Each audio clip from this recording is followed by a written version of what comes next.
Ocorreu nesta segunda-feira, com transmissão pela TVT, o lançamento do livro Direitos Humanos no Brasil 2021, entrega do Prêmio João Canuto de Direitos Humanos. A publicação anual da Rede Social de Justiça e Direitos Humanos apresenta 32 artigos de 46 autoras e autores que fazem parte de organizações, movimentos sociais, universidades, diversos locais aqui do Brasil. E a gente vai falar com um dos autores e que também participou desse lançamento e entrega do prêmio nesta segunda-feira, que é o Tomás Ferreira Jensen, ele que é economista, graduado pela Universidade de São Paulo, assessor técnico do DIEESE, membro do Conselho da Rede Social de Justiça e Direitos Humanos e da Associação Brasileira de Reforma Agrária. Oi, Tomás, bom dia, prazer em recebê-lo.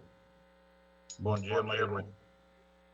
Tomás, que linda que foi essa transmissão, a gente acompanhou a entrega do prêmio, o lançamento do livro, começou com os sacos aí do Aroeira, teve a participação de muitos artistas, né, além dele, e eu queria que você falasse sobre o verbo esperançar, que esteve presente durante praticamente toda a transmissão, com a lembrança do educador Paulo Freire, inclusive você fez aí a entrega de um dos prêmios, né, para a Escola Nacional Paulo Freire, e eu queria que você falasse desse momento, né, que foi tão importante, e eu também indico para quem ainda não acompanhou, acompanhe no vídeo, no setor de vídeos pela TVT. Fala um pouquinho desse momento tão especial, Tomás. Claro. Foi pela segunda vez, né, por conta da pandemia, né, que nós fizemos o lançamento do livro Direitos Humanos no Brasil através das plataformas, né, do meio virtual. Né. Todas as edições, desde o ano 2000, elas sempre foram lançadas num evento aqui em São Paulo, normalmente em algum SESC, né, com o qual a gente tinha parceria, né, que eram encontros muito bonitos também, né? Porque os autores participavam, tinham apresentações musicais, né? Era uma noite de muita emoção. Por conta da pandemia, a gente não podia fazer essas atividades, né? E aí, então, começamos a conversar sobre a possibilidade de fazer no meio virtual, né? E aí, nós, além de mudarmos, né, a plataforma, o meio de fazer o lançamento, a gente teve a felicidade de fazer essa atividade junto com o Movimento Humanos Direitos, né? Então, o lançamento de ontem foi o segundo feito na plataforma virtual, né, em parceria com a TVT, e também junto com o Movimento Humanos Direitos, né? E eu acho que do ano passado para cá a gente conseguiu aprender bastante, né, em termos de fazer essa atividade virtualmente, né? E esse ano, então, a gente entregou conjuntamente o Prêmio João Canuto, né? O Prêmio João Canuto é uma iniciativa do Movimento Humanos Direitos, também sempre foi entregue em atividades presenciais lá no Rio de Janeiro, e aí a gente conseguiu fazer essa parceria, né, essa colaboração, e sem dúvida a 1h30, né, do programa de ontem ficou muito bonita, realmente recomendo, né, acho que nas plataformas aí da TVT, o vídeo está acessível, né? E aí, então, foi isso, a entrega do prêmio João Canuto. A gente sempre faz isso, né? A gente sempre homenageia pessoas, principalmente coletivos, que sustentam o esperançar, né? Esse ano, pela memória dos 100 anos do Paulo Freire, né, esse tema perpassa todos os artigos do livro, né? E o esperançar, a gente pode dizer que é uma síntese, né, da praxis do Paulo Freire, né, do seu pensamento e da sua ação, né?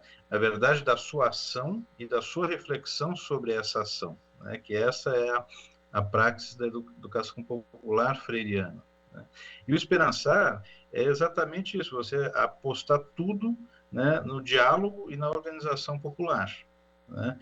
Então, você partir da realidade do povo e principalmente de como o povo vê a sua condição, né?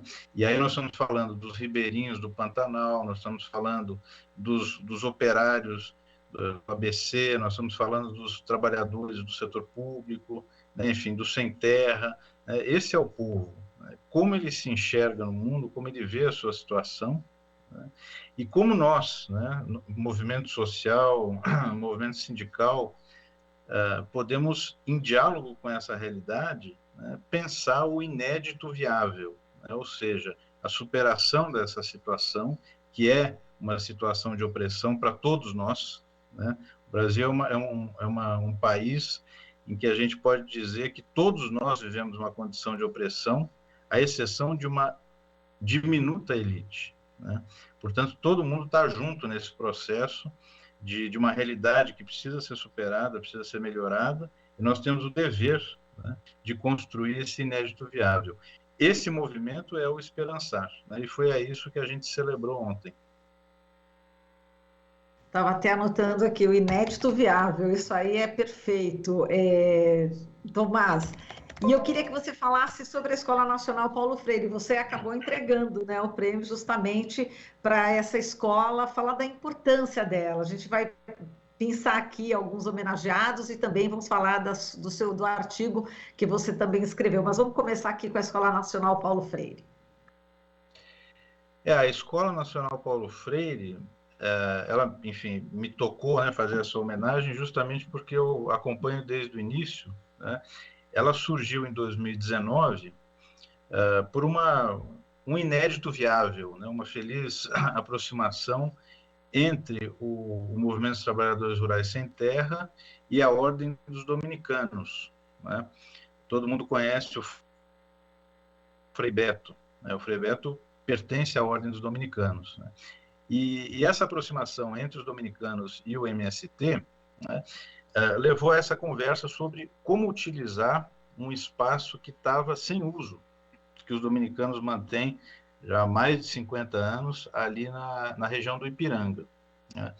Esse espaço, né, que abriga uma pequena capela chamada Cristo Operário, inclusive, em torno dele muitas atividades já aconteceram, né? Por exemplo, há mais de 50 anos atrás, a Unilabor, que foi uma experiência de cooperativa, né, autogestionária, de produção de móveis. Um frei dominicano estava à frente desse processo. Depois, ali funcionou o Centro de Documentação, o Centro Pastoral Vergueiro, né, e a própria Escola Dominicana de Teologia, que pertencia, né, à Ordem dos Dominicanos, tinha um curso de graduação em teologia, e num determinado período dos anos 90, começo aqui do século 21, foi para lá, para aquele espaço. Eles construíram um prédio muito grande, tudo com uma biblioteca excelente, né? Mas a escola dominicana acabou deixando de existir naquele espaço, né? A biblioteca voltou para o convento que os dominicanos têm aqui nas Perdizes, em São Paulo, e o espaço ficou ocioso por algum período. E aí surgiu essa possibilidade: vamos oferecer esse espaço, né, para, por exemplo, o MST, uma vez que o MST criou, né, e deu início à Escola Nacional Florestan Fernandes, lá em Guararema. E aí, então, foi assim que surgiu a ideia de transformar ali numa escola nacional, né, nos moldes da Florestan Fernandes, né, mas agora com um objetivo muito definido de ser um espaço de formação para a juventude, né? E aí que, então, veio a ideia, né, de que o Levante Popular da Juventude seria o movimento que coordenaria e faria acontecer a Escola Nacional Paulo Freire e as atividades, né? O próprio batismo da escola já é depois que o Levante assume, né? E é assim que tem funcionado a escola. Ela surge em 2019, né, e começam as atividades, né? Por exemplo, o cursinho preparatório para o Enem, Podemos Mais, e os cursos de formação do Levante, né? E aí vem a pandemia. Então, justamente em 2020, quando se estava planejando o lançamento oficial da escola e tudo, né, isso tem que parar, né? E aí que é um movimento muito bonito, né, que a turma lá do Levante fez, que foi diante das necessidades urgentes das comunidades do entorno da escola, né, especialmente duas, né, o São Savério e o Boqueirão. A turma toda se mobilizou para entrar no movimento de solidariedade, periferia viva, né, o povo cuidando do povo, né? E assim eu participava como voluntário desse processo, movimento de, no início, conseguir doações de alimentos do próprio MST, né, e organizar a doação para essas famílias. Depois a gente foi atrás de várias formas de conseguir dinheiro, recursos para ter cestas, né, de alimentos, e esse foi o primeiro contato que se conseguiu, né, de atender essa emergência da fome. E logo, poucos meses depois, né, a partir do contato com as lideranças ali dessas regiões, se iniciou um curso de agentes populares de saúde, 2 turmas foram formadas, né, e a partir então da ação emergencial, a escola conseguiu um enraizamento maior ali na região, inclusive com ações numa escola estadual que tem ali no bairro, né. E, ao longo desse ano, em paralelo às ações emergenciais, né, que chegaram a atender 500 famílias ali da região, a escola organizou um ciclo de debates e um ato cultural para marcar o centenário do Paulo Freire, né?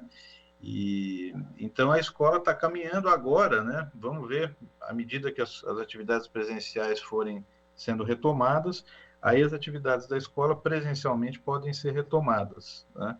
Já alguns cursos estão sendo feitos, né, com menor número de pessoas e tudo, mas é uma esperança grande, especialmente porque está ali no Ipiranga, né, em São Paulo, e já vai se consolidando como um espaço de formação para os movimentos urbanos, né, que a gente tem uma grande carência, não só em São Paulo, mas no Brasil, né, especialmente para a juventude desses movimentos urbanos.